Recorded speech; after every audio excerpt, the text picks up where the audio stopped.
In today's video, I'm going to teach you how to add dependencies in Wrike. Dependencies are a simple but powerful way to show how your tasks are connected and to make sure work happens in the right order.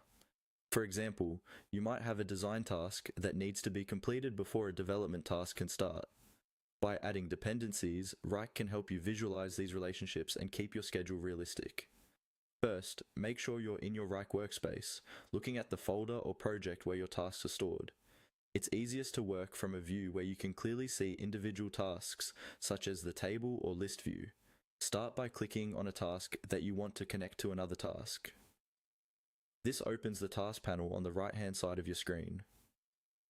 Take a moment to check that you've selected the correct task, especially if you have several with similar names. Inside this task panel, you'll see various fields like status, assignee, dates, and in a description.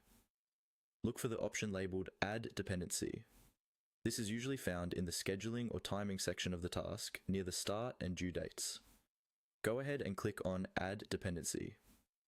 When you do this, Wrike will prompt you to choose another task that this one should be linked to. At this point, think about what kind of relationship you want.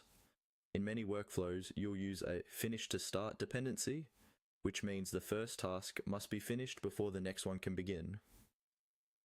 In Wrike, you typically set this up by selecting the task that should come before or after, depending on your needs. Use the search or the list of tasks to find the one you want to connect. After you select the related task, Wrike will create the dependency between them. You'll see this reflected either in the task panel, where the linked task is now listed, or visually on the Gantt chart if you're using that view, usually as a line connecting the two tasks. Take a moment to review your changes. Confirm that the correct tasks are linked